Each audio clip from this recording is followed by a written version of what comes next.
Hi అండి. ఈరోజు వీడియోలో ఈ ఫ్రాక్ కటింగ్, స్టిచ్చింగ్ చూపిస్తాను. కటింగ్ మొత్తం చూపిస్తాను. స్టిచ్చింగ్ మాత్రం బాడీ పార్ట్ చూపిస్తాను. ఎందుకంటే కింద ఫ్రిల్స్ పెట్టడాలు, నడుము దగ్గర జాయిన్ చేయడాలు అవన్నీ ప్రీవియస్ వీడియోలో కూడా చూశారు కదా.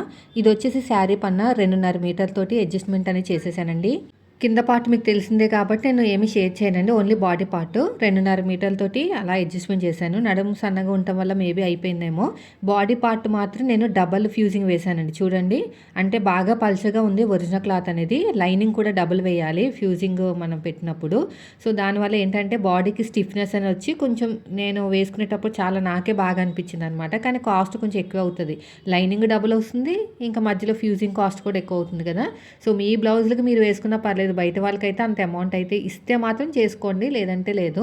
ఫస్ట్ వచ్చేసి సగం కింద ఫోల్డ్ చేశాను 80 సెంటీమీటర్లు తీసుకుని. మళ్ళీ రైట్ సైడ్ నుంచి లెఫ్ట్ సైడ్కి ఇంకొక ఫోల్డింగ్ అయితే చేశానండి. దీనివల్ల మనకి ఒకేసారి బ్యాక్ ఫ్రంట్ మనకి చెస్ట్, ఆర్మ్ లూజ్ అవన్నీ కూడా సెట్ అయిపోతాయి అనమాట. నెక్స్ట్ వచ్చేసి బాడీ లెంత్ వచ్చేసి 13.5 ఇంచులు తీసుకున్నాను. 13.5 ఇంచులు తీసుకున్న తర్వాత ఫుల్ షోల్డర్ చెస్ట్ వచ్చేసి 8 ఇంచులండి. మనకి చెస్ట్ వచ్చేసి 8 ఇంచులు, ఫుల్ షోల్డర్ వచ్చేసి 7.5 ఇంచులు. ఇలా స్ట్రేట్గా ఇలా లైన్ వేసేసుకోండి. ఎక్స్ట్రా ఖర్చు కోసం 2 ఇంచులు. ఫుల్ షోల్డర్ వచ్చేసి 7.5 ఇంచులు తీసుకున్నాను. కొంచెం కింద కూడా ఒక మార్కింగ్ అనేది వేసుకోండి. ఇప్పుడు షోల్డర్ దగ్గర ఒక 1/2 ఇంచు వదిలేయండి. అక్కడ నుంచి నేను ఒక 7 ఇంచులకు మార్కింగ్ వేసుకున్నాను. ఆర్మ్స్ వచ్చేసి 7 ఇంచులు అనమాట. చంక డౌన్ 7 ఇంచులు తీసుకున్నాను, కానీ చూడాలి మనకి మ్యాచ్ అవ్వాలి కదా చెస్ట్ లూజ్ అనేది. షోల్డర్ దగ్గర మనకి క్రాస్గా కట్ చేయడానికి ఒక 1/2 ఇంచు, ఖర్చుల కోసం ఒక 1/2 ఇంచు వదిలేయాలి. ఇది బోట్ నెక్ బ్లౌజ్ కాబట్టి ఒక 1/2 ఇంచ్ అనేది మన వైపు మార్కింగ్ వేసుకుని లైన్ వేసుకుంటే మనకి చంక దగ్గర ముడతలు రాకుండా ఈజీగా ఉంటుంది అనమాట. కుట్టేటప్పుడు కూడా మనకి ఇంట్రెస్ట్ వస్తుంది, ఎక్కడ కూడా ముడతలు రావు. ఇది అయిపోయిందండి. ఇప్పుడు షోల్డర్ దగ్గర ఒక 1/2 ఇంచు క్రాస్గా కట్ చేయడానికి, ఖర్చుల కోసం ఒక 1/2 ఇంచు వదిలేసుకుని ఆ కర్వ్ లైన్ కింద నుంచి కొలుచుకోవాలన్నమాట, మనకి మ్యాచ్ అయిందా లేదా అని. ఆర్మ్ లూజ్ అనేది చెస్ట్ లూజ్కి నాకు మ్యాచ్ కాలేదండి, కాకపోతే మళ్ళీ అడ్జస్ట్మెంట్ అనేది చేశానండి. ఇలాగా అంటే కిందకి పైకి దింపుకోవాలన్నమాట. దింపుకుంటే సరిపోతుంది. అంటే ఎక్కువైతే కొంచెం పైకి పెట్టుకోండి, తక్కువైతే కొంచెం దింపుకోండి, సరిపోతుంది. ఇలాగా అయిపోయిందండి. ఇది కూడా కొంచెం అలా అడ్జస్ట్మెంట్ చేసుకుంటూ వెళ్ళాలి, ఇంకంతకు మించి ఏం లేదు. ఇలా షోల్డర్ దగ్గర కావాల్సిన ఖర్చు వదిలేసుకుని ఇలాగా చూసుకుంటూ వెళ్ళండి. నెక్స్ట్ వచ్చేసి నెక్ విడ్త్ వచ్చేసి నేను 3 ఇంచులు తీసుకున్నానండి. నెక్ విడ్త్ వచ్చేసి 3 ఇంచులు. డౌన్ వచ్చేసి టోటల్గా 6 ఇంచెస్. ఫ్రంట్ కూడా 5.5 తీసుకున్నాను. మీరు ఫ్రంట్ కట్ చేసుకున్న, బ్యాక్ కట్ చేసుకున్న ఏ ప్రాబ్లం లేదు. ముందు ఏది కట్ చేసుకున్నా ఏం ప్రాబ్లం లేదు. ఫ్రంట్ నెక్ అయినా బ్యాక్ నెక్ అయినా సేమ్ అలాగే పెట్టుకోవచ్చు, లేదంటే కొంచెం పైకి కిందకి పెట్టుకోవచ్చండి. ఇక్కడ చూసారా, ఇక్కడ నేను చిన్న పొరపాటు చేశాను. అంటే లోపల ఒక లేయర్ వేశాను, డబల్ లేయర్ వేశాను కదా. క్యాన్వాస్ వేయకపోయినా మనకి స్కాలప్ అనేది బాగా వస్తుందేమో అనుకున్నాను, కానీ రాలేదండి. ఖచ్చితంగా క్యాన్వాస్ వేసుకుంటేనే ఆ స్టిఫ్నెస్ అనేది నిలబడి అప్పుడు మనకి స్కాలప్ అనేది పర్ఫెక్ట్గా వస్తుంది అన్నమాట. డైరెక్ట్గా ఇలాగా మార్కింగ్ వేసేసుకుని తిప్పేశాను అనమాట. ఎందుకంటే ఇంత లేయర్స్గా వేసాం కదా, మనకి బాగా వస్తుందేమో అనుకున్నాను, కానీ రాలేదు.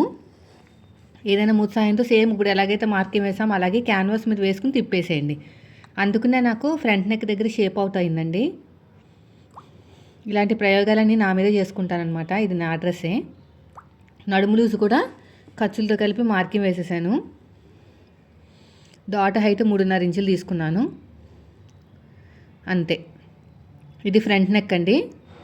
బ్యాక్ నెక్ వచ్చేసి వెనకాల 3.5 ఇంచులు, తర్వాత డ్రాప్ కోసం కింద లైట్గా ఒక 1.5 ఇంచు, మరి ఎక్కువ కాకుండా జస్ట్ చిన్న లీఫ్ షేప్ లాగా ఇచ్చేసాను. ఇక షోల్డర్ దగ్గర స్లోప్ ఇచ్చాను చూసారా. బోట్ నెక్ ఎప్పుడైనా సరే ఇలాగ స్లోప్ ఇవ్వాలి.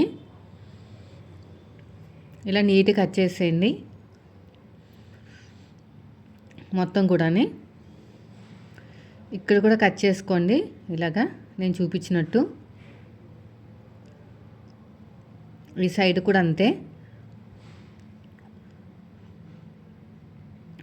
ఇక్కడ చూడండి, నెక్ దగ్గర ఇలాగ చక్కగా కటింగ్ చేసుకుంటూ వెళ్ళిపోవాలి. ఇది వెనకాల బోట్ నెక్ అనమాట. ఇలాగ షేప్ తీసేసేయండి. మనకి నెక్స్ట్ ఫ్రంట్ వచ్చేసి స్కాలప్. ఆ స్కాలప్ అనేది మీరు ఖచ్చితంగా క్యాన్వాస్ వేసుకోండి, సరిపోతుంది. ఇలా పెట్టేసుకుని ఇక్కడ లోతు తీసేసుకోండి. ఫ్రంట్ పార్ట్లో లోతు కావాలి కదా మనకి, ఒక 1/2 ఇంచు లోతు తీసుకుంటే సరిపోతుంది.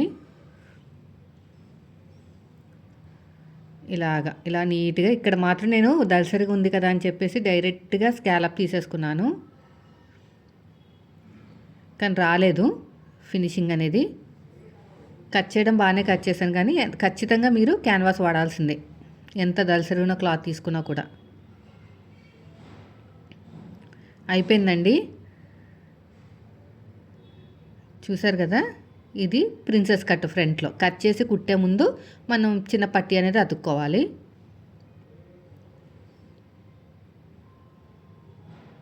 ఇది మన వైపు నుంచి ఒక 3.5 ఇంచులు తీసుకోండి, చెస్ట్ చిన్న చెస్ట్ కాబట్టి. ఇలా నీట్గా కట్ చేసేయండి.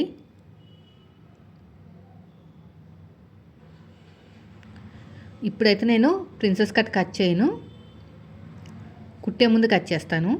అంటే original cloth lining cloth join చేసిన తర్వాత ఇలాగ షేప్ ఇచ్చేస్తే సరిపోతుంది, అంతే.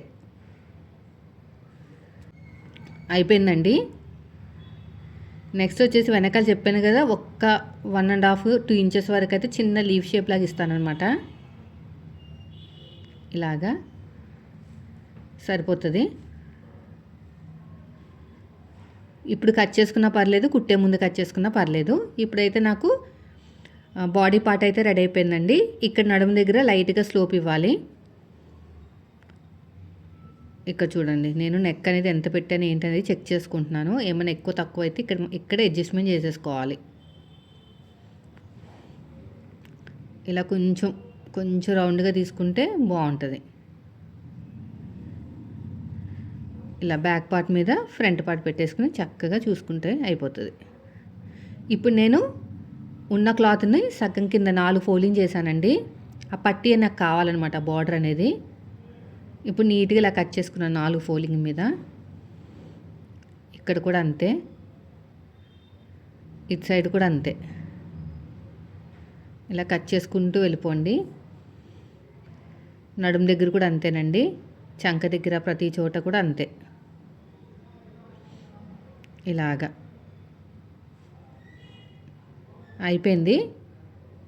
బ్యాక్ కూడా అంతే, బ్యాక్ ఫ్రంట్ 2 కలిపే కట్ చేసాము.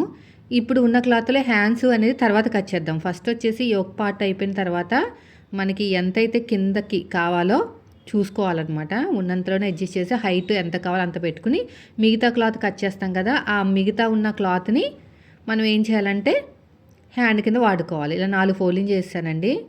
కింద నుంచి ఆ పట్టీతో సహా నేను మార్కింగ్ వేసుకుంటున్నాను, అంటే కింద బార్డర్ రావాలి కదా. ఇది వచ్చేసి మనకి కింద పార్ట్ అనమాట. ఇటు సైడ్ కూడా అంతే, ఇలా కట్ చేసేయండి మొత్తం. అయిపోయిందండి, దీన్ని తీసి ఇంకా పక్కన పెట్టేద్దాం. నెక్స్ట్ వచ్చేసి ఇందులోనే మనం హ్యాండ్స్ కట్ చేసుకోవాలి. ఆ బార్డర్ అనేది కూడా హ్యాండ్కి రావాలి. ఇక్కడ చూడండి, ఇక్కడ 4 ఫోల్డింగ్ పెడతాను. పైనేమో నేను కొంచెము రాసి పఫ్లాగా ఇస్తానన్నమాట. ఇలా 4 ఫోల్డింగ్ చేసేసుకుని కింద నాకు ఒక 8 ఇంచులు తీసుకున్నాను. దానికి పైన ఎంత ఉంటే అంత క్లాత్ తీసేసుకున్నాను, ఎందుకు వేస్ట్ చేయడం అనుకుని. వేస్ట్ చేయకుండా నేను మేనేజ్ చేస్తానన్నమాట. ఆర్మ్ లూజ్ వచ్చేసి 7 ఇంచులు, ఎగస్ట్రా ఖర్చు కోసం 2 ఇంచులు, చంక డౌన్ వచ్చేసి 3 ఇంచులు, హ్యాండ్ లూజ్ వచ్చేసి 5.5. చూడండి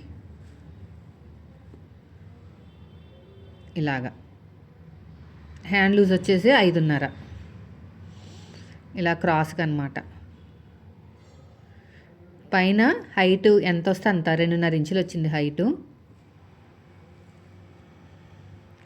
ఇలా షేప్ ఇచ్చేసాను అంతే. ఇది మన రాసి పఫ్. ఇలా నీట్గా కట్ చేసుకుంటూ వెళ్ళిపోండి మొత్తం కూడా. ఇలా వీడియోలో చూపించినట్టు ఎగస్ట్రా ఉన్న క్లాత్ని కూడా కట్ చేసేయండి ఇలా చక్కగా. ఇక చిన్న టక్ అయితే ఇచ్చేసేయండి. అయిపోయిందండి. ఇప్పుడు నెక్స్ట్ వచ్చేసి బాడీ పార్ట్ ఎలాగ స్టిచ్చింగ్ చేయాలో చెప్తాను. డబల్ లేయర్స్ వేయడం వల్ల చాలా బాగా వచ్చింది. ఇప్పుడు హ్యాండ్స్ స్టిచ్చింగ్ చూపిస్తాను.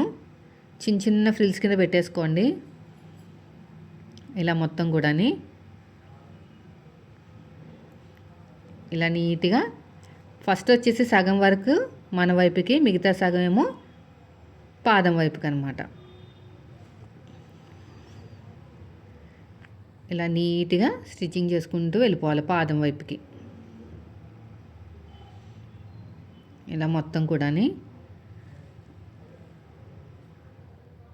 చూసారు ఎంత బాగా వచ్చేసిందో. నెక్స్ట్ వచ్చేసి యోక్ పార్ట్ అండి. ఇక్కడే నాకు కొంచెం ప్రాబ్లం అయిపోయింది. ఆ షేప్ అనేది రాలేదు. ఇలా సూదిని కిందకి దింపి పాదాన్ని పైకి లేపాలి. ఇలా సూదిని కిందకి దింపి పాదాన్ని పైకి లేపుతూ వెళ్ళాలి.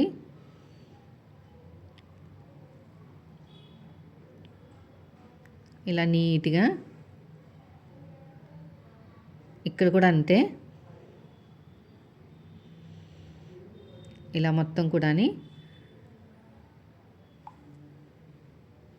అంతే. ఎగస్ట్రా ఉన్న క్లాత్ని కట్ చేసేయండి. క్యాన్వాస్ వేసి ఉంటే ఇంకా బాగా వచ్చినేమో అనిపించింది నాకైతేని దీనికన్నా. ఇప్పుడు ఉల్టా తిప్పేసుకుంటామే. జిగ్జాగ్ ప్యాటర్న్లో వచ్చింది. స్కాలప్ అనుకుంటే జిగ్జాగ్ ప్యాటర్న్ వచ్చిందనమాట. ఇలా మొత్తం ఇలా ఓపెన్ చేసేసుకుని మొత్తం చక్కగా ఐరన్ చేసేసుకోండి.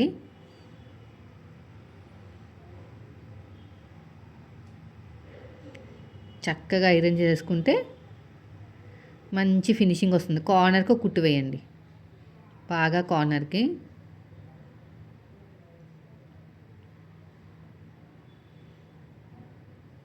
ఇప్పుడు మనం ఫ్రంట్లో ప్రిన్సెస్ కట్ అండి. చూస్తున్నారు కదా, మనం ఎలాగైతే మార్కింగ్ వేసుకున్నామో సేమ్ అదే విధంగా కటింగ్ చేసుకోవాలి. ఇలా మొత్తం కూడాని ఇప్పుడు కటింగ్ చేసేసుకుని జాయింట్ వేసేసుకోవాలి.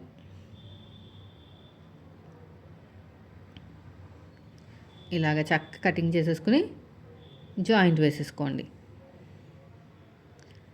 జాయింట్ వేసుకునేటప్పుడు మనం ఈ పట్టి జాయింట్ వేసుకుని అప్పుడు అటాచ్ చేసుకుంటే సరిపోతుంది. నేను ఇలాగా వేస్తున్నాను. ఇలా మొత్తం కూడా ఇలా నీట్గా ఇలాగా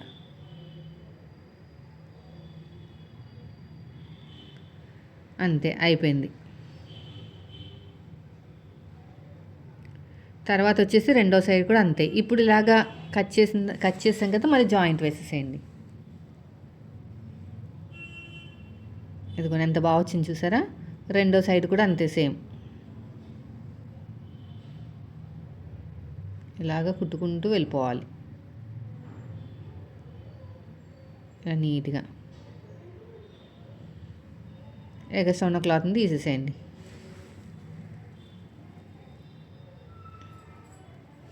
ఇలా మొత్తం కూడా అయిపోయిందండి. ఇప్పుడు మనలో ఎలా కట్ చేసాం అలాగా జాయింట్ వేసుకుంటూ వెళ్ళిపోవటమే. ఇలాగా ఇలా ఫస్ట్ నుంచి లాస్ట్ వరకు ఇలా నీట్గా కుట్టుకుంటూ వెళ్ళిపోండి, సరిపోతుంది. అంతేనండి. వీడియో నచ్చితే లైక్